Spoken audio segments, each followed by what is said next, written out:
मेरे पत्रकार भाइयों, हम लोग एपीआरओ की सीरीज़ में कुछ इंपॉर्टेंट क्वेश्चन कर रहे थे। उसी सीरीज़ में मैंने पत्रकारिता में यूज़ में आने वाली कुछ शब्दावलियों में पार्ट 1 करा चुका हूँ। ये पार्ट 2 है।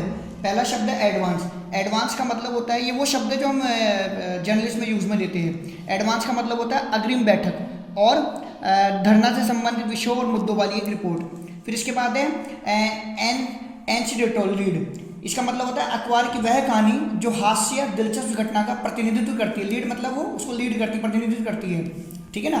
कॉमेडी टाइप होती है। एंगल, किसी कहानी का अलग दृष्टिकोण, कि आप किस किस कहानी को कैसे कैसे दृष्टिकोण से देख रहे हैं, ठीक है ना। देन उसके बाद है एंटिनोमिया नाल।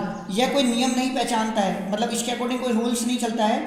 यह पत्रकार अपने नैतिक, इसके लिए पत्रकार अपने नैतिक स्तर पर अपनी योग्यता के अकॉर्डिंग न्याय करता है। देन है फॉलोअप। फॉलोअप का मतलब होता है एक ऐसा समाचार जो पहले से पब्लिश हो चुका है, ठीक है ना। अब पब्लिक उसके बारे में जानना चाहती है तो वो अगले दिन भी पेपर में छपे तो उसको फॉलोअप बोलते हैं, मतलब उसको फॉलोअप बोलते हैं ताकि उसकी आगे की जानकारी हासिल हो सके। लीड स्टोरी मतलब होता है प्रमुख समाचार। जो भी एक न्यूज़पेपर होता है ना, उसके पहले पेज पर जो समाचार प्रकाशित होता है उसी को हम मुख्य समाचार बोलते हैं। न्यूज़ रूम, ये वो जगह होती है जहाँ पर कभी कभी जहाँ पर एक तो पत्रकार और एक संपादक दोनों बैठकर काम करते हैं, और कभी कभी इस जगह को सिटिंग रूम भी कहते हैं। Then off camera reporter.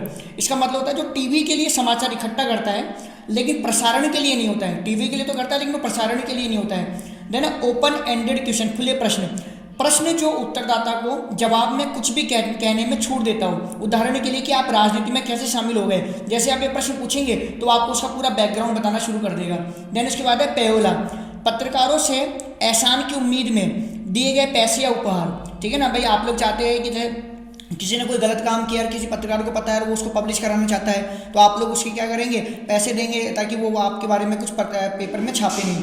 Then है प्रेस बॉक्स, एक स्टेडियम या किसी कार्यक्रम में पत्रकारों के लिए बनी अलग से जगह, ठीक है ना। इसके बाद है प्रोफेनिटी, मतलब अपवित्रता, ईश्वर के प्रति तिरस्कारपूर्ण शब्द या वाक्यांश कहकर निंदा करना, ठीक है। देन उसके बाद है राउंड अप, एक समाचार से संबंधित विभिन्न घटनाओं को एक साथ शामिल करना। मतलब एक समाचार है, उस समाचार की घटनाएं अलग अलग थी तो उन सारी घटनाओं को एक साथ शामिल करना। सेटअप, प्रसारण कार्य में एक प्रारंभिक बयान के लिए जो आप तैयारी करते हैं। देन इसके बाद है साइड बार, किसी विषय पर एक वर्ग समाचार के साथ चलने वाला एक माध्यमिक समाचार। देन है स्लग, एक शब्द जो एक समाचार की पहचान करता है कि उसे समाचार पत्र में कहाँ रखना है। देन इसके बाद है स्निफ, गंध, जांच पड़ताल का प्रारंभिक चरण। जैसे कोई इन्वेस्टिगेशन आप करते हैं तो आप पहली चीज़ क्या ढूंढना चाहेंगे, कहाँ से उसको आप शुरू करना चाहेंगे। इसके बाद है टाई बैक, पिछले समाचार से संबंधित शब्द या वाक्य। फिर एक टिप, सूचना का एक हिस्सा जो एक समाचार बन सकता है, ठीक है ना। कोई भी इंफॉर्मेशन का एक पार्ट जो एक न्यूज़ बन सकता है। देन है वीडियोग्राफर, एक टेलीविजन कैमरा ऑपरेटर।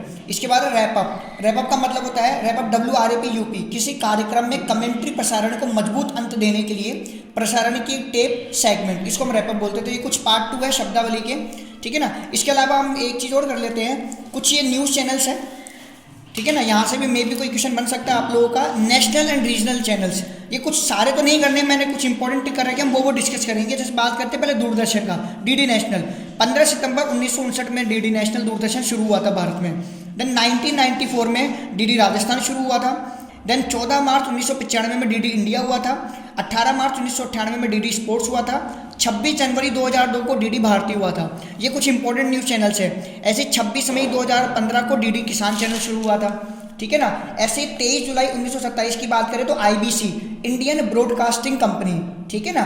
देन उसके बाद 26 अगस्त 1927 की बात करते तो Calcutta station of IBC was innovated, ठीक है ना, इसको इनोवेट किया गया था। देन उसके बाद बात करते हैं 1 अप्रैल 1930, ठीक है ना, India state broadcasting service under department of industries and labour concert of experimental basis.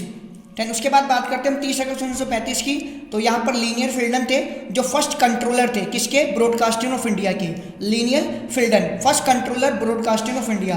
Then 19 जनवरी 1936 की बात करते हैं, first news bulletin broadcast from All India Radio station, AIR, जिसको हम हिंदी में आकाशवाणी बोलते हैं। 19 जनवरी 1936 को पहला बुलेटिन ब्रॉडकास्ट हुआ था AIR से। 8 जून 1936 की बात करते तो Indian state broadcasting service become AIR। 1936 में जो आपका IBC था ना वो AIR बन गया। AI मतलब आकाशवाणी बन गया वो। Then 24 October 1941 AIR come under the department of INB।